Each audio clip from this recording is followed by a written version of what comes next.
Good morning student. अपने chapter number 8 the glory of Bharatvarsha में हमने अपने इंडिया की ग्लोरी के बारे में पढ़ा था। एंशियंट इंडिया हमारा किस तरह से जगमगाता था, हमने उसके बारे में अपने अपना जो अगला पीरियड था उसमें सीखा था। राइट, हमने अपनी हिस्ट्री के बारे में लर्न किया था। From stone age of 18th century हमने अपनी इंफॉर्मेशन कलेक्ट करना शुरू किया था। ठीक है, different type of heritage and various ages हमने यहाँ पर स्टडी किए थे। India is a huge nation like subcontinent. उसको सब कॉन्टिनेंट क्यों कहा जाता था वो भी हमने स्टडी किया था। Right, people of various tribes sub tribes have come to India as they were attracted towards our prosperity. इसीलिए यहाँ पर अलग अलग टाइप की जो कल्चर इकट्ठा हुई है, इसीलिए हमारे जो प्रधानमंत्री उस टाइम के थे जवाहरलाल नेहरू, उन्होंने हमें एक सूत्र दिया था, एक सेज बोला था उन्होंने, यूनिटी इज डाइवर्सिटी। हमारे इंडिया में अलग अलग टाइप के कल्चर है, फिर भी हम लोग एक साथ सब मिलके एक जैसा बिहेवियर करते हैं। Right, we will gather information about the art and architecture of social life in our country। हमने इंफॉर्मेशन कलेक्ट की थी एंशिएंट इंडिया के एग्रीकल्चर के बारे में। ठीक है, अभी एग्रीकल्चर का इंफॉर्मेशन हमने कलेक्ट कर लिया। हमने उस टाइप के टूल्स कैसे थे, इरिगेशन कैसे होता था, उसके बारे में इंफॉर्मेशन कलेक्ट की थी। नाउ हम पढ़ेंगे अपने एंशिएंट इंडिया की रूरल लाइफ को। Rural life, what is the meaning of rural life? हम लोग जो अभी लाइफ जी रहे हैं उसमें सामाजिक व्यवस्था किस तरह से होती है, उसका ढांचा किस तरह से होता था, कौन उसको रूल करता था, किसका ऑर्डर लोग फॉलो करते थे, उसके बारे में सारी इंफॉर्मेशन हम यहाँ पर कलेक्ट करेंगे। हमारा topic ancient India rural life. Okay, shall we start. Life in the village of north and south was follows. The head of the village was called Gram Bhojak in the north India. North India जो था वहाँ पर जो उसका head हुआ करता था village का, उसको ग्राम भोजक के नाम से जाना जाता था। People of the same family remained on the post for the generations. बहुत सालों तक एक ही जनरेशन के लोग जो होते थे वो पीढ़ी दर पीढ़ी ग्राम भोजक की पोस्ट के लिए रहा करते थे। उसका बेटा, फिर उसका बेटा, फिर उसका बेटा, वही लोग जो है जनरेशन बाय जनरेशन अपना ग्राम भोजक जो है वो हुआ करते थे। This post was hereditary. Gram Bhojak used the biggest land owner in the village. उसके पास पूरे ग्राम की, पूरे विलेज की बहुत ज़्यादा ज़मीन हुआ करती थी। These land owner used to keep people on rent to do farming. King also gave responsibility to collecting revenue. He looked after law and order situation also. ग्राम भोजक जो था उसके पास ज़मीन के ज़्यादा हुआ करती थी, सो वो फार्मर को और लेबर को अपने लिए काम के लिए रखा करते थे और वो फार्मिंग वहाँ पर करवाया करते थे। राजा जो होते थे वो भी जो ग्राम भोजक थे उनको रिस्पॉन्सिबिलिटीज़ दिया करते थे कि आप यहाँ की रेवेन्यू जो है वो कलेक्ट करो और उसको लॉ एंड ऑर्डर को किसी भी सिचुएशन में फॉलो करो। सो ग्राम भोजक जो था उसकी बहुत ज़्यादा सत्ता हुआ करती थी, उसके पास बहुत ज़्यादा पावर हुआ करता था। There were three type of people living in southern India: big landlord, small farmer and landless labour servant जो हुआ करते थे। ये हमने जो पढ़ा वो नॉर्थ इंडिया का स्ट्रक्चर था। अभी सदर्न इंडिया में क्या हुआ था?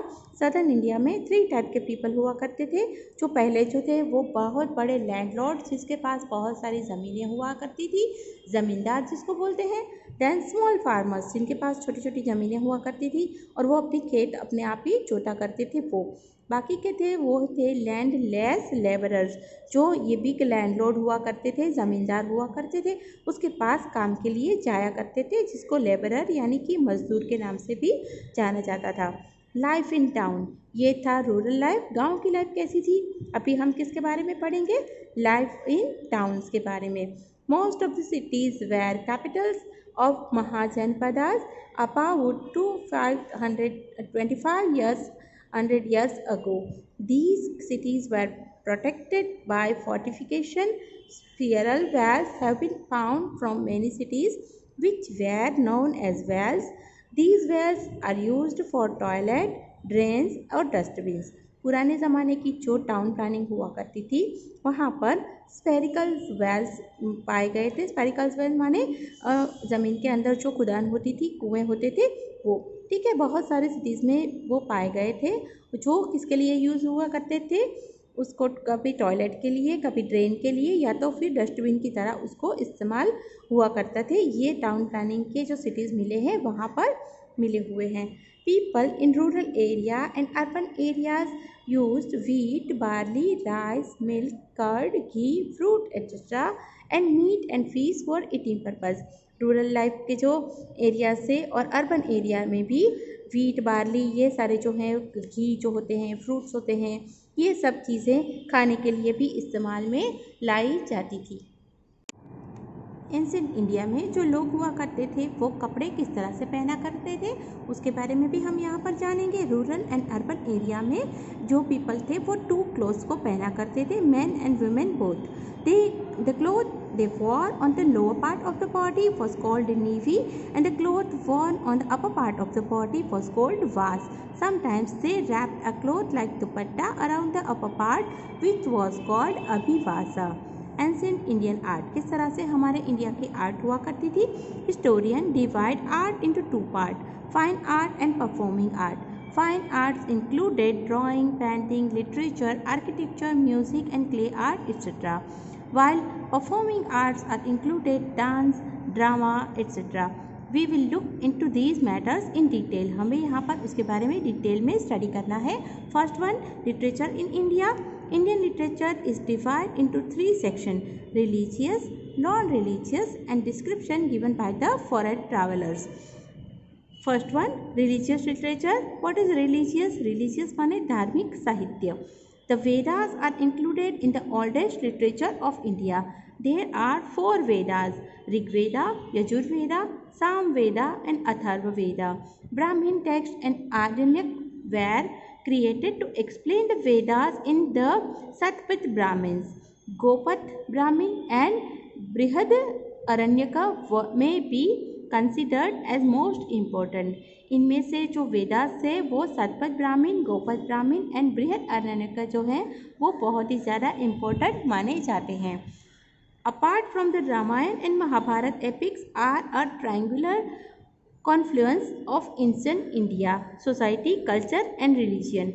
Mahabharata, written by Ved Vyas, was initially known as the Jain Samhita, which kept on increasing up to the 1 lakh slokas, and Mahabharata was created. Similarly, Ramayana, written by Valmiki, depicts social life and moral standard along with Sri Rama's story. Mahabharat जो है वो महर्षि वेद व्यास ने लिखा हुआ था और रामायण जो है वो वाल्मीकि ने लिखा हुआ था, जिसका इफेक्ट जो है हमारे इंडियन कल्चर पर बहुत ज़्यादा माना जाता है. About 108 Upanishad of original Indian comprehension, कथा, केना, प्रश्ना, मुंडका, मांडुक्य, ईशावास्यम, चांडक्य उपनिषद are great texts of Indian philosophy. The number of Purans is 18. 18 पुराण है हमारे इंडिया में और 108 उपनिषद है. Among them, Vishnu Puran, Garud Puran, Vayu Puran and Matsya Purana as well as Bhagavad are known as special text. इनमें से जो 18 पुराण हैं हमारे इंडिया के उसमें से भी मेन कौन से हैं? विष्णु पुराण, गरुड़ पुराण, वायु पुराण, मत्स्य पुराण और भागवत जो हम लोग कथा सुनते हैं वो भागवत पुराण भी एक स्पेशल टेक्स्ट मानी जाती है.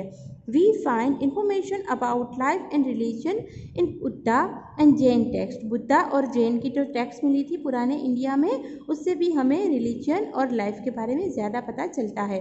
The original text of Buddhism is called Tripitaka. It includes Supta Pitaka, Vinay Pitaka and Abhidhamma Pitaka. Along with the Didhanika, Anga Nikaya, Majja Nikaya are other important texts. Milind Pano and of Nakshan and Sri Mullakalpa of Aranyaniji Shri are important Buddhist texts. 2 of Buddhist texts written written in Tibetan language were Kangyar and Tengyar. Mythical stories, that is Jatak Kathas, Didhi Nikoyo, Majhi Nikaya are also Buddhist texts. In addition, Brihad Katha, Harivansha Purana, Vasudeva Didi, Siddha, Mahashapta Nushasanam, Dvashaya, Kirita Kumudi are main text.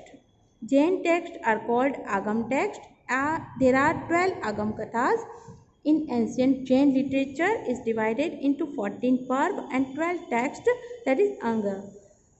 The main texts include Agams, Acharyagam and Vaitalik Dashvaitalik Sutra. Okay, so ये हमारे India का religious literature हुआ करता था। उसके बाद हम second part पे आते हैं, वो है नॉन रिलीजियस लिटरेचर। वो क्या होता है नॉन रिलीजियस लिटरेचर?